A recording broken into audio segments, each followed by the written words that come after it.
Great choice. The voice. Inside the radio is a very strong topic for your channel because it has isolated setting, creepy audio-based horror, strong suspense in the middle, a twist-friendly ending. Very good visuals for later scene generation. Here is part 1. Part 1. The voice. Inside the radio.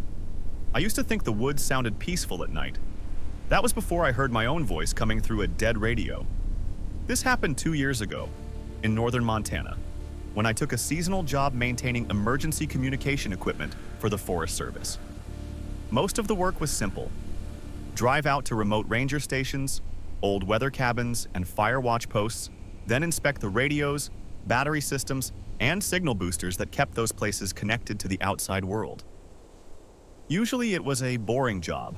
Long drives, our empty roads, broken antennas, dust, silence. But every once in a while, they'd send me somewhere nobody else wanted to go. That's how I ended up at Briar's Ridge Station.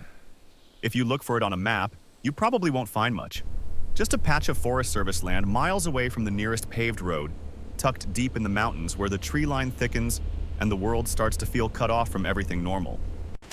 There used to be a fire lookout there decades ago, but by the time I got assigned to it, all that remained was a small weather station, a backup radio shack, and an old maintenance cabin nobody had used in years. The official reason for sending me there was simple. The emergency relay radio had started transmitting static over the district frequency, and nobody could figure out why. The unofficial reason, and according to the guy at the station who handed me the work order, was that nobody wanted to spend a night up there. Why not? I asked him. He shrugged without looking at me. People don't like the place. That was all he said. I laughed it off at the time. Remote stations always had stories attached to them. Missing hikers, bad weather, weird animal sounds. People in isolated jobs get bored, and boredom turns into folklore real fast. So I loaded up the truck that afternoon and headed out alone. The drive took nearly 4 hours. The first 2 were easy enough. Highway, then gravel roads, then narrower gravel roads that felt more like logging tracks than anything official. After that, even the signs disappeared. Just pines, rock faces, dry creek beds, and a road that looked like it had been forgotten by everyone except the occasional service vehicle. By the time I reached Briar's Ridge, the sun was already sinking behind the trees. The station sat in a clearing surrounded on all sides by dark timber. The radio shack was a squat concrete structure with a rusted metal roof and one narrow window. About 50 yards away stood the cabin I'd be sleeping in. 1 story, old wood siding, covered porch, 2 windows in front, and a chimney leaning slightly to one side like it had been settling for years. Behind both buildings, the mountains rose into shadow. The place didn't look haunted, just abandoned, and maybe that was worse. I parked the truck, stepped out, and the first thing I noticed was how quiet it was. Not normal quiet. Not birds settling down or wind in the trees. I mean dead quiet. No insects, no birds, no distant water, no branches moving. It was the kind of silence that makes you look around without knowing why. I told myself it was just the altitude and the coming night. Then I got to work. The radio shack smelled like dust, cold metal, and old insulation. Inside were 2 radio units mounted on the wall, a backup generator switch, storage shelves, and a narrow steel desk bolted to the floor. One of the radios was dead. The other was technically on, but the signal indicator was weak, and the speaker emitted a low hiss every few seconds like it was trying to lock onto something. The shadows are here! I checked the wiring first, then the Power antenna, surging, it knows we're then here! the battery reserve. The readings are Everything off the looked charts! old, Run! but functional. Help! Nothing It's getting immediately closer! explained the interference. What? Who's there? By then, I won't stop outside much light was longer. fading fast. Where are you? Give me a So I decided location. I'd stay the night and Ooh, finish in voice, the morning. it's pulling me in. That wasn't Control, unusual. this is Outpost. Some Do of you these copy? jobs were too remote to safely drive back after dark. Help me. I carried my bag into the cabin and unlocked the front door. Inside, it was better than I expected. Simple, but usable. 1 bed, 1 small stove, a table, a lantern, a sink with no running water. Dust on everything, but not enough to suggest total neglect. Someone from the service must have checked it occasionally. I ate a cold sandwich from my cooler, wrote down a few notes from the inspection, and sat by the window watching the last of the daylight disappear between the trees. That was when I heard the first burst of static. It came from outside, from the radio shack. A loud crackle, sharp enough to make me turn. Then silence. I waited. A minute passed. Nothing. I told myself it was probably just the radio catching a stray signal as the temperature dropped. Old systems did weird things at night. Still, something about it bothered me enough that I grabbed my flashlight and stepped back outside. The clearing was dark now, except for my truck and the weak yellow lantern glowing from the cabin windows. The trees beyond looked almost black. My boots crunched over gravel as I walked to the shack. Inside, both radios were quiet. I shined my flashlight across the desk, the wall units, the floor. No movement, no loose wires, no sign that anything had changed. Then the speaker on the active unit burst to life. A loud wash of static filled the little room. I flinched. The signal meter jumped. And through the noise, for just a second, I heard something that sounded almost like a voice. Not words, just the shape of one. Low, distorted, human. I stepped closer and turned the volume knob down, then back up. More static. Then silence again. I stood there listening for nearly 30 seconds, but nothing else came through. At that point, I still wasn't scared. Uneasy, maybe. Irritated. Curious, but not scared. That changed around 11:43 p.m. I remember the exact time because I had just checked my watch before trying to sleep. I was lying on the narrow cabin bed, fully dressed except for my boots, when the static came again. Longer this time. Not a single burst. A full 10 seconds of it, loud enough to cut through the walls of the cabin. I sat up immediately. Then it stopped. A second later, it came back. And this time, there was definitely a voice inside it. Faint, broken. You're in there. Oh, like someone speaking through a storm. Let me in. I grabbed the flashlight and stepped outside again. Cold mountain air hit me hard. The clearing looked wrong at night. Flatter somehow, as if the darkness had erased depth and distance. The radio shack door was still shut. The trees were still. Not a single branch moved. I crossed the clearing faster this time and pushed into the shack. The radio speaker was alive with static. Then, buried inside it, I heard a voice. One short sentence, distorted, dragged out, but clear enough. You need to leave. Every muscle in my body locked up. I stared at the radio. The static surged again, and the signal meter climbed higher than before. I reached for the mic and pressed transmit. Briars Ridge Station. This is Technician Mercer. Identify yourself. Nothing. Just static. Oh, and then the voice came again, a little clearer this time. Don't stay there. My mouth went dry. I pressed the mic again. Who is this? The speaker crackled, then silence. For a moment, I thought that was it. Then the radio clicked once, like someone keying a microphone on the other end, and a third message came through. Only this time, the voice wasn't just familiar. It was mine. Exactly mine. And it said, if you hear knocking on the cabin door, do not answer. Send 2 and I'll write part 2, where the radio gets worse, the knocking starts, and he realizes the voice knows things that haven't happened yet. Part 2, the voice. Inside the radio. For a few seconds, I couldn't move. I just stood there in the radio shack, staring at the speaker like it had suddenly grown teeth. My voice. Not something that sounded like it. Not something close. It was exactly my voice. Same tone, same rhythm, same way I dragged certain words slightly when I was tired. And it had just told me something that made no sense. If you hear knocking on the cabin door, do not answer. I swallowed and pressed the radio mic again. Who is this? I said. My voice sounded shaky now. The speaker crackled softly, like someone breathing through a broken connection. The signal meter flickered but didn't spike the way it had before. Whoever's transmitting, this is a restricted Forest Service frequency. Over. Identify yourself. Nothing. Just static. I waited. 10 seconds. 20. 30. The silence in that little shack felt heavier than before. Like the whole forest had leaned closer to listen. Finally, I released the transmit button and Base, slowly do you stepped copy? back from the radio. Over. There were only a few logical explanations. Someone could be messing with me. Maybe another technician nearby with the same model radio. Maybe someone picking up my earlier transmission and playing it back somehow. But there were problems with those ideas. First, nobody else was scheduled anywhere near Briar's Ridge that night. Control, this is Second, Outpost. the We're in message trouble. wasn't something Request I had ever immediate said. evac. And third, the voice hadn't sounded like a recording. It sounded like someone speaking right now. Can you hear me? I shut the veil radio is breaking. off. The static disappeared instantly. It's getting closer. You have For a to moment, listen. the silence returned to the shack. Don't turn away. That heavy, dead quiet that had settled over the clearing since I arrived. I stood there another minute, just listening. Help me. Nothing moved outside.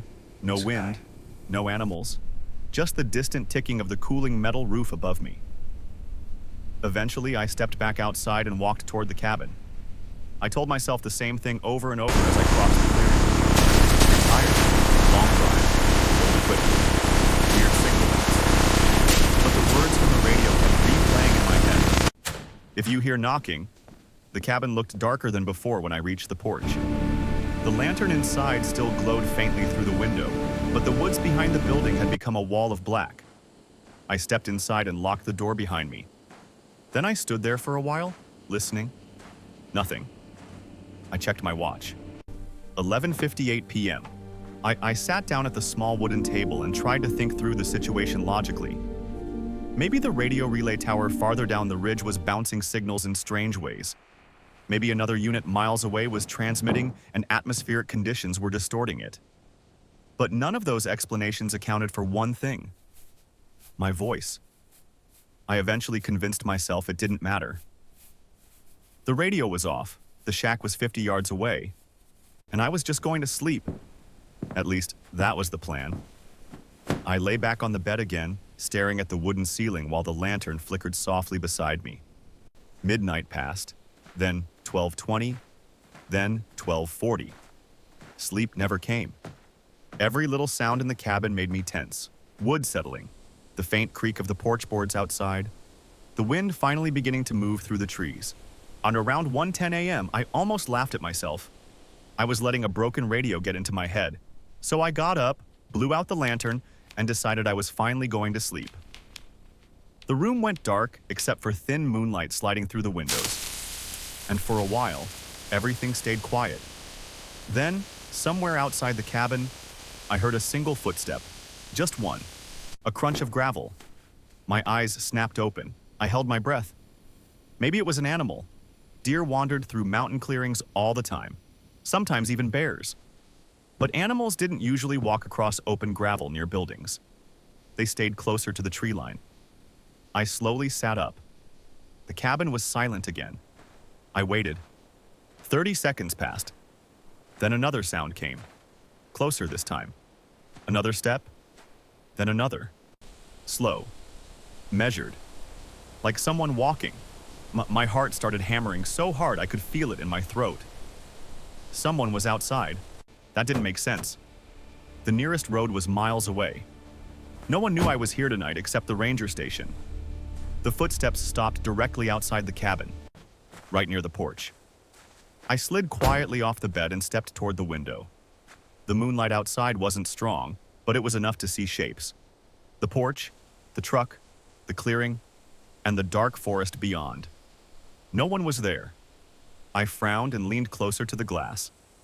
Still nothing. No movement, no shadows. I exhaled slowly. Maybe it really had been an animal. I turned away from the window and started toward the bed again. Then it happened. 3 slow knocks on the cabin door.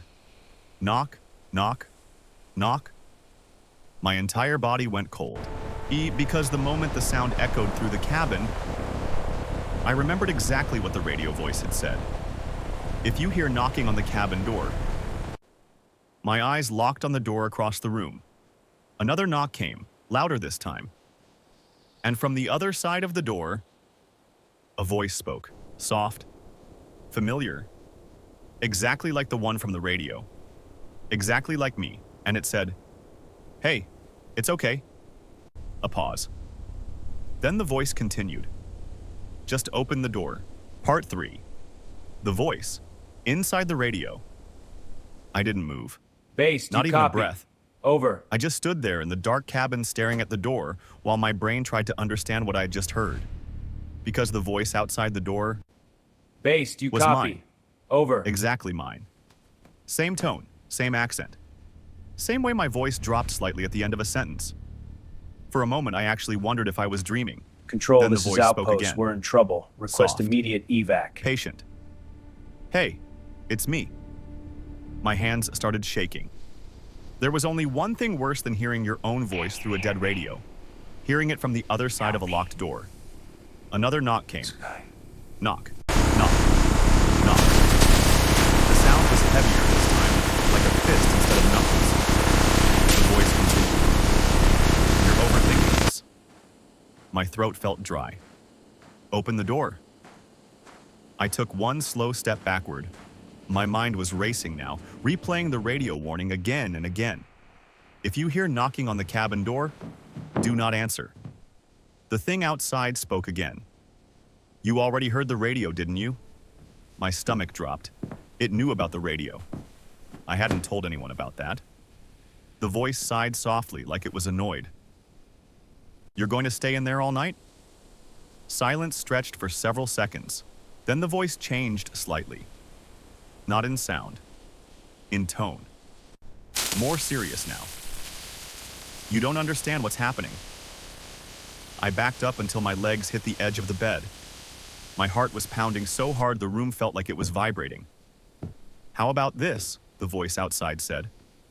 I'll prove it. I didn't answer. I didn't move. But I listened. And then the voice said something that made the air leave my lungs. You drove up here in a white service truck. A pause. You parked it facing east. Another pause. You left a wrench on the passenger seat.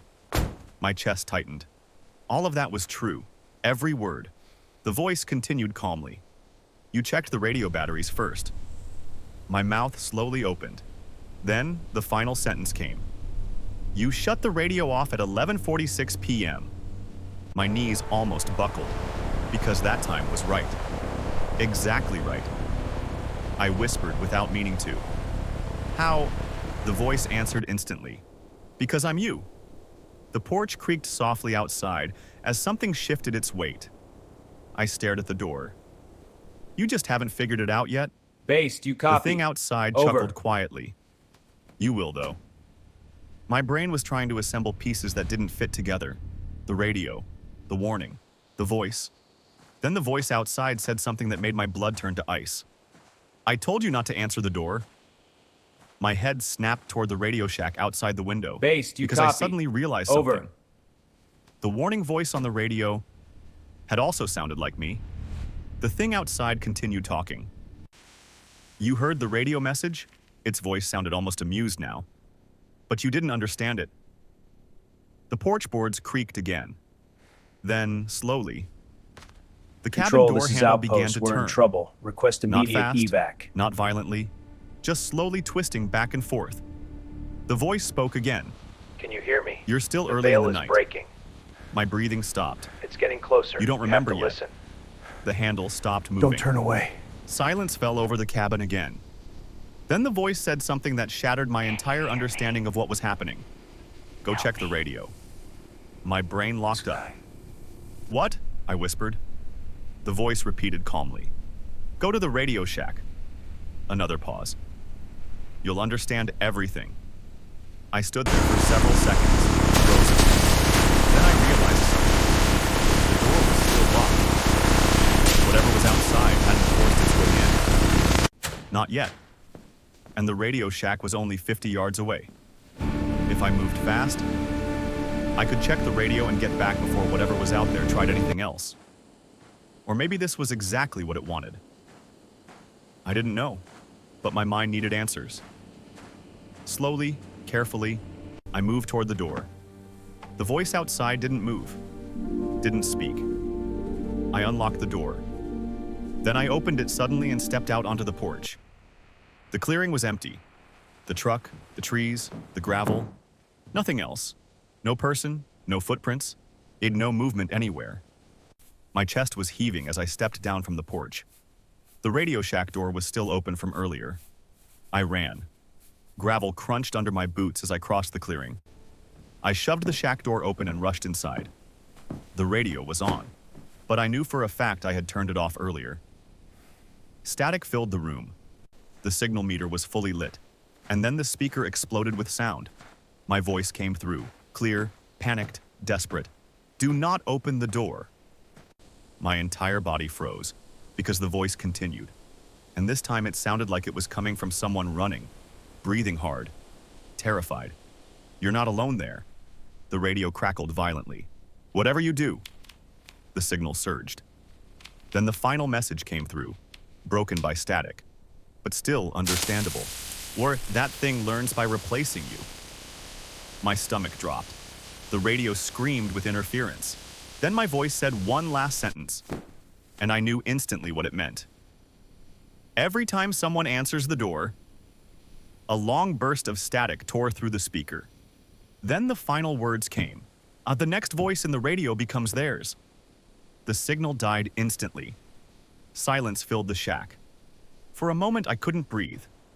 Then slowly, very slowly, from outside the shack, I heard footsteps walking across the gravel, coming from the direction of the cabin, and my voice called out from the darkness. Calm, patient, exactly like before. "Hey," a pause. Then the thing said, "You forgot to close the door."